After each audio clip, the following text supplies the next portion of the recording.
امروز براتون یه ویدیو جنجالی و داغ دارم. اونم در مورد چی؟ تغییر جنسیت بازیگرای ترکیه. اصلا تا حالا در موردش چیزی شنیدین؟ عضو کانال ما بشین تا بگم براتون از چیزایی که تا حالا هیچ جا نشنیدین. شماره 1. سلین جیرجی. سلین 36 ساله در 4 آوریل سال 1984 به دنیا آمده.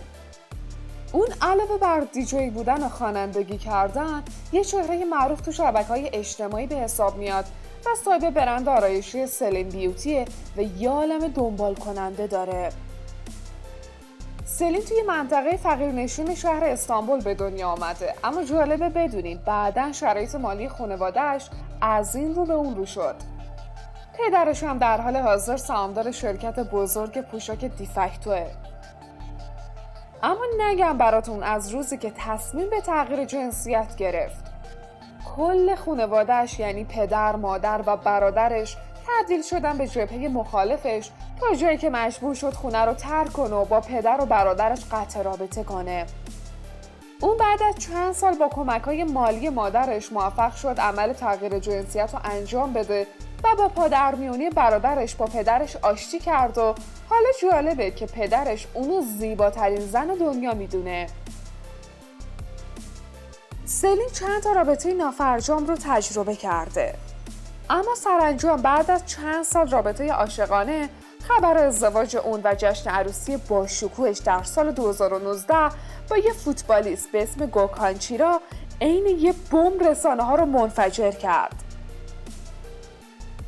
حالا یکی از دغدغه‌های سلین مادر شدنه، اما به خاطر تغییر جنسیتش با مشکلات مواجهه و باید دید میتونه به این آرزوش برسه یا نه. شماره 2. روزگار ارکوچلار.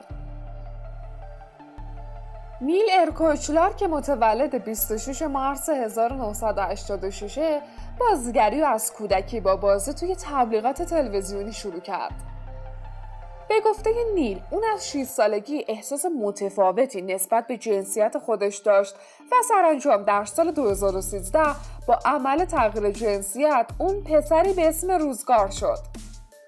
اما تازه برای روزگار این شروع ماجرا بود.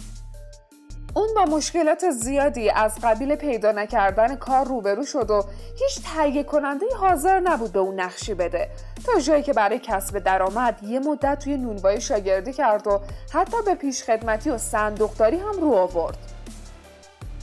اون خیلی بازیگر معروفی نبود، اما با تغییر جنسیتش بود که کلی اسمش سر زبون افتاد. اون درمانای هورمونی زیادی انجام داده و الان کاملا ظاهر مردونه‌ای پیدا کرده. روزگار در سال 2017 با ازدواج با توبا بیازاغلو بالاخره طعم شادی و خوشبختی رو چشید و حتی دوباره به دنیای بازیگری برگشت. حالا اون آرزو داره روزی پدر بشه. جالبه بدونین که نیل تنها فرد خانواده نبوده که تغییر جنسیت داده. بعد از اون خواهر کوچیکترش این عمل رو انجام داد و پسر شد.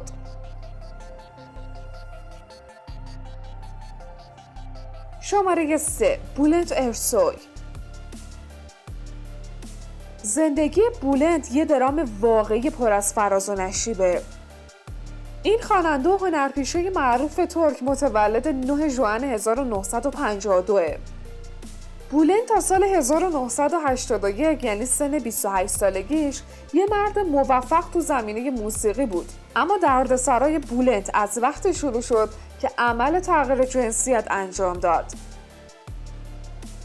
بولنت در صورتی که در اون زمان این کار خلاف قانون و یه تابو شکنی بود، با جسارت تمام تصمیم به این کار گرفت. در نتیجه این عمل ممنوع کار شد و مجبور شد موسیقی رو کنار بذاره. اون انقدر تحت فشار قرار گرفت که دست به خودکشی زد و در نهایت مجبور شد ترکیه رو به مقصد آلمان ترک کنه. بولنت در آلمان به بازیگری رو آورد و البته بازی‌های جنجالی اون کلی انتقاد رو در پی داشت. در سال 1988 بود که با یه سری تغییرات در قانون ترکیه رسما از بولند دعوت کردند به ترکیه برگرده. اما انگار خوشی به اون نیومده بود، چون 1 سال بعد هنگام اجرای یه برنامه وقتی آهنگ درخواستی یکی از طرفداراش رو اجرا نکرد، بهش 5 تا گلوله شلیک شد و باعث شد یکی از کلیه‌هاشو از دست بده.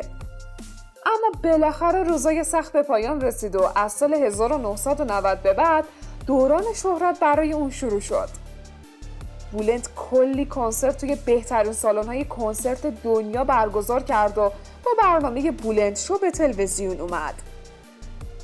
اون آلبوم‌های پرفروشی رو به بازار ارائه داد و با صدای بی‌نظیرش به یکی از بزرگترین خواننده‌های سبک موسیقی کلاسیک ترکی عثمانی تبدیل شد. جالبه بدونین که بولند توی ایران هم طرفدارای زیادی داره. اما بگم براتون از ازدواج‌های ناموفقش که هرچی تو زمینه موسیقی موفق شد، برعکسش توی ازدواج با شکست روبرو شد.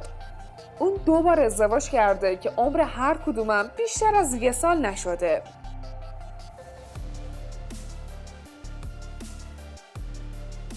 شماره 4. دوروک دوروسوز. نسریان دوروسوز سال 1987 در استانبول به دنیا آمده و از سال 2005 وارد دنیای مد شد و الان سال هاست که توی این زمینه مشغول به کاره. نسریان در سال 2017 با شرکت کردن در مسابقه مد ایست بنین استیلی به شهرت زیادی دست پیدا کرد و در نتیجه با مجله‌های معتبری شروع به کار کرد. به گفته خود نسریان اون از 5 سالگی حس می‌کرد که به دنیای مردها تعلق داره، پس بالاخره تصمیم گرفت تغییر جنسیت بده و اسم خودش رو از نسریان به دوروک تغییر داد. اون با به اشتراک گذاشتن پستی در اینستاگرام با متن سلام اسم من دوروکه تغییر جنسیتش رو به همه اعلام کرد. جالبه بدونین یکی از حامیان نسریان برای تغییر جنسیتش قهرمان فیتنس بوشرا ایگن بود و اونا رابطه عاشقانه‌ای با هم داشتن، اما در عین ناباوری این رابطه به جدایی ختم شد. بمب خبری سال 2020 شروع رابطه عاشقانه دوروک با مانکنی به اسم سفدا دمریل بود و عشق اونا کلی توی رسانه‌ها سر و صدا کرد. شماره 5. اطلس کاران توملوئر. آیبیکه توملوئر در سال 1988 به دنیا آمده و تحصیلاتش تو زمینه تئاتر و بازیگریه. اون تا حالا چند تا سریال بازی کرد و بیشتر نقش آفرینیاش در ژانر کمدین. روند تغییر جنسیت اون از 4 سال پیش شروع شد و در نهایت 2 سال پیش بود که بالاخره تغییر جنسیت داد و اسم اون از آیبیکه به اطلس کاران تغییر کرد. جالبه بدونین که این بازیگر توی سریال وضعیت رابطه پیچیده با برک اوکتای و ادایجه همبازی بود و با همین سریال به شهرت رسید.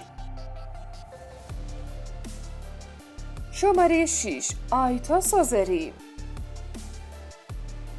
این بازیگر متولد 31 مارس سال 1976.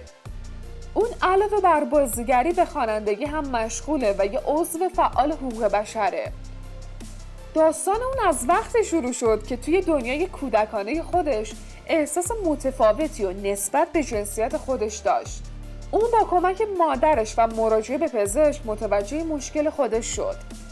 اما توی خانواده پدرسالار اونا اینجور مسئله قابل قبول نبود.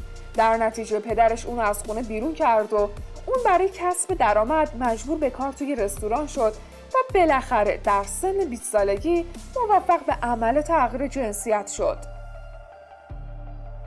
آیتا که از بچگی عاشق آواز خوندن و تئاتر بود، بالاخره استعداد اون هنگام اجرای یه برنامه توی رستوران توسط کارگردانی که اونجا حضور داشت کشف شد و این سرآغازی برای ورود اون به دنیای بازیگری شد و بعد از اونم توی فیلم‌های زیادی نقش آفرینی کرد. خب بگید ببینم نظرتون در مورد این شخصیت‌های معروف و تغییر جنسیتشون چیه؟ اصلا فکر می‌کردین با اینجور مشکلاتی روبرو شده باشن؟ نظراتتون رو مثل همیشه برای ما بنویسید و دنبال کردن کانال ما رو فراموش نکنید.